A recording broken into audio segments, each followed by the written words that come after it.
Good morning. Excuse me. My name is Michelle and my channel is Halfway Homestead. And so in this video, I have for you some different ways to use leftover ham. Goodness sakes. Sorry about that. And so what I did was I bought a 17.5-pound whole ham for Christmas. And I did that knowing there was only going to be 6 of us at dinner. I wanted to be able to have some leftovers to make some different dishes and then to also put some in the freezer. And so after Christmas dinner, I of course sent some home with our daughter and her husband. I sent some home with our son and his girlfriend. And I don't know, I probably did maybe 6 or 7 1-pound packages to put in the freezer for later use. And then you'll see in this video, I have made a ham and potato hash, which forgot to video, but later I served that with some scrambled eggs for a good hearty breakfast. And then I also did, what did I do? I did, a quiche, which I call a quiche roll because it's a quiche in a casserole dish and no crust. And then I also did, ham and beans. So I used the ham bone and some homegrown pinto beans, and I made a big pot of ham and beans. And so I just wanted to give you some inspiration on what to do with leftovers. And I feel like doing it that way, buying a big ham and then using it for several meals, I get more bang for my buck. So I hope you enjoyed the video.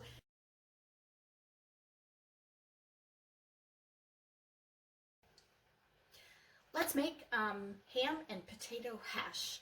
And so a hash is basically just chopped meat or cut up meat, cubed meat, and it is mixed with vegetables, typically potatoes. Today I'm going to use some leftover Christmas ham. I have red potatoes and Yukon Gold potatoes in my skillet, and may or may not add some carrots. We'll see how it goes. I am going to add some onion, some garlic, hefty dose of salt and pepper, and then I'm going to roast some broccoli in the oven to serve alongside. So let me bring you down closer so you can see the potatoes. Right now, if I can get my camera down lower, let's see here. There we go. All right, so right now I have just some oil and some unsalted butter in my skillet, and I have peeled and chopped up my potatoes. I'm going to add in, I'm going to do probably, to start, about a teaspoon of salt. Now, I am using ham in my hash. The purpose of making the hash is to use up some of the leftover Christmas ham. But, ham can sometimes be very salty depending on how it was cured. And this ham was not salty at all. So I'm going to put in about 3/4 of a teaspoon of pepper. Should just left that cabinet open. I'm going to go in with probably about 1/2 teaspoon of onion salt, maybe a little bit more.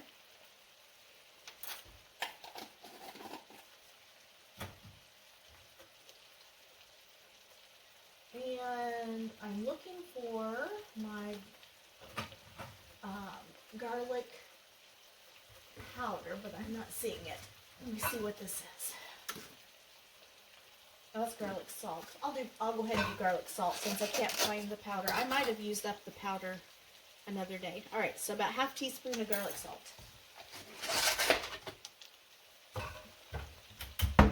Oh, my camera's kind of slipping. There we go. All right, I'm just going to give this a good toss. I've got it on medium heat. I'm going to let these get to cooking, and then I will come back and add some more ingredients.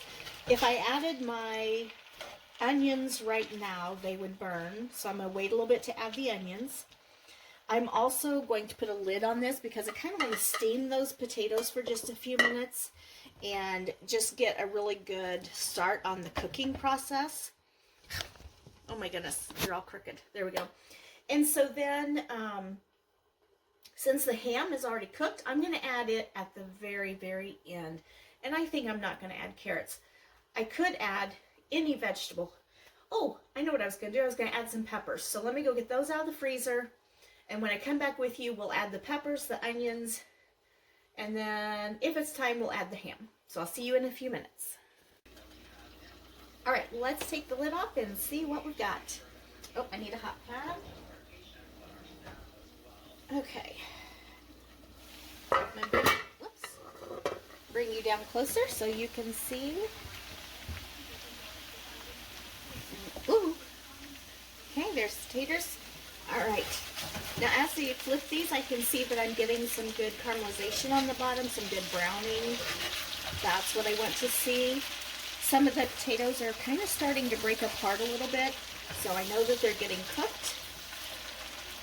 Not just browning, but cooking all the way through. All right, I'm going to toss in my onions. Now, these onions are some homegrown onions that I pulled out of the freezer. And I've got some peppers, not homegrown, but from the freezer. Okay, I'm just going to let those hang out in there for a few minutes. I'm going to leave the lid off for right now. I'm going to give these onions and peppers probably about 5 minutes to heat up and start cooking. Then I'm going to do a taste test and see how our seasonings are. And I'll bring you right back. All right, so I did do a taste test right after I put the onions and peppers in, and it has plenty of salt.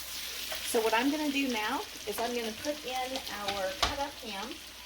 This is just leftover ham from Christmas. And I'm going to add that in. That's quite a bit, actually. I didn't realize it was going to be that much. That's all right. I'm going to toss this in with the potatoes and the onions and the peppers. Doesn't that look yummy?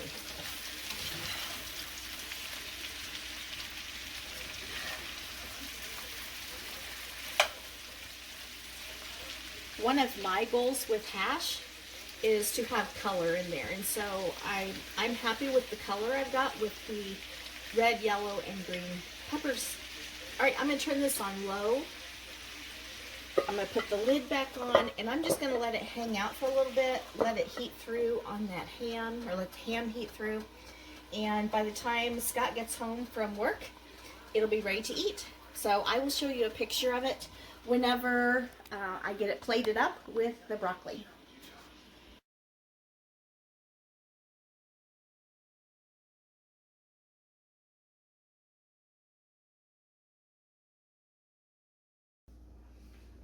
Good morning. Today we're going to make ham and beans. I have a ham bone left from Christmas dinner, and I've picked a lot of the meat off of it, but I've left some on. If I can show it to you, it barely fit in my copper pot here.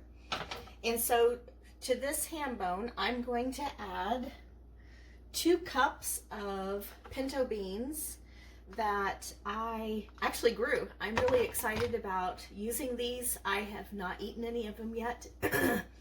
And so yesterday morning, in fact, it's only 9 o'clock today, 9 a.m.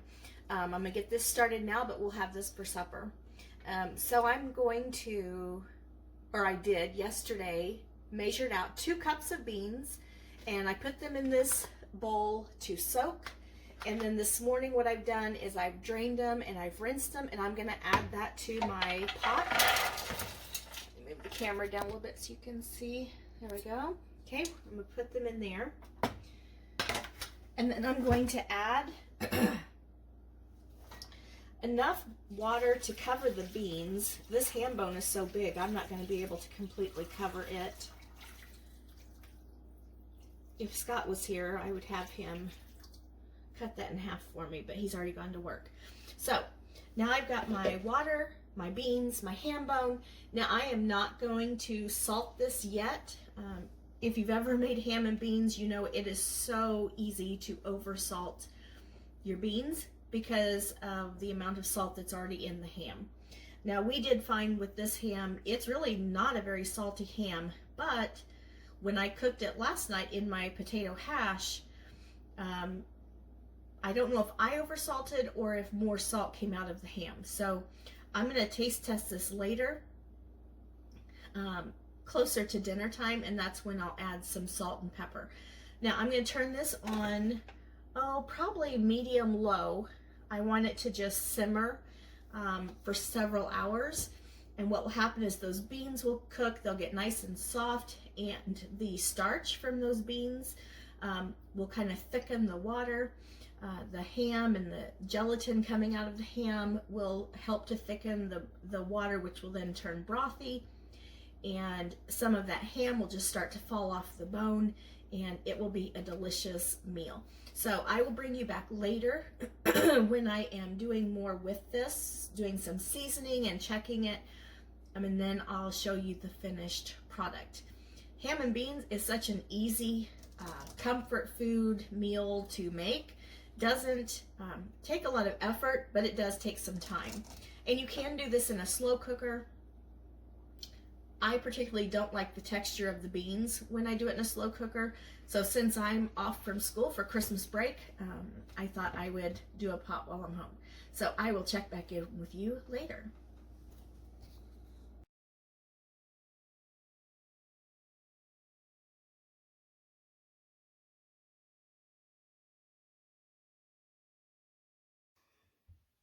Hi guys, today I am making my take on a quiche / casserole.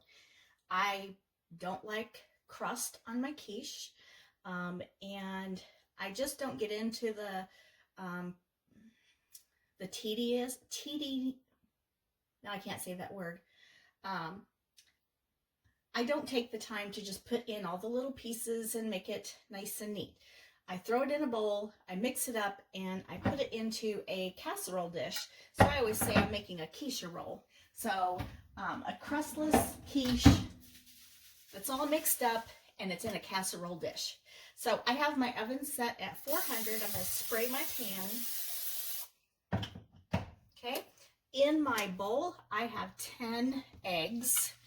All but one are duck eggs, but that doesn't really matter. My duck, her name is Tucker, and she's a very small duck. So she lays kind of small eggs. They're about the size of a chicken egg. And so, yes, this is a gigantic bowl, but I want to have lots of space for whisking. So I'm going to get these whisked up. I'm going to bring you down closer so you can see what I'm doing. Get these eggs broke up. Duck eggs are a deeper yellowish orange. Most of the time they're bigger than a chicken egg. My duck is less than a year old, so she is still on the small side. I wonder though, as she gets older, if her eggs will get bigger. Don't know. Okay, so I've got that nice and whisked. I'm going to throw in my ham. I've probably got maybe a cup, maybe a little bit more than a cup of diced ham. I've got a good cup or so of, this is shredded cheddar and some Parmesan. And I'm also going to throw in just a probably maybe even just a tablespoon of this hot pepper blend. About that much. You see that? Okay. I don't like things really spicy, but I find that in this quiche casserole, a little bit of kick is really delicious. And so I've also got chopped spinach and chopped red and green bell peppers. You can put in any vegetable you like, any cheese that you like. This happens to be what I have on hand right now. All right, I'm going to switch to a different utensil. And I'm going to add some seasonings. So I'm going to add in probably about a third of a teaspoon of black pepper. I'm going to do the same amount in salt. That ham has some salt in it. And the cheese does too. I don't want to overpower the casserole. I'm also going to throw in some onion salt. If you wanted to saute some onions, I'm going to do about half teaspoon of that. Sauteed onions would be really good in here. I've put in asparagus, I've put in broccoli. My goodness, the possibilities are endless as to what you could put in there. All right, I'm gonna get me a spoon. I'm gonna get this all stirred up, and then I'll show you a better look in just a second. Oh, I also put in a cup of milk. Okay, so there's my mixture. I'm gonna pour it into my casserole dish. Remember, I did spray my, oh man, my spoon fell down in there. I did spray the casserole dish with some pan spray. Goodness, I'm dripping it all over the place. All right, I'm gonna scrape this out. Sorry that you're getting the back of the bowl. Okay.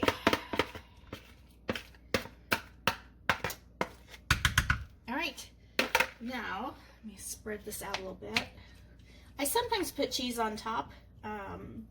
However, that was the last of my cheddar cheese, and so I don't have any more to put on top, and that's going to be okay. Rinse my hands real quick.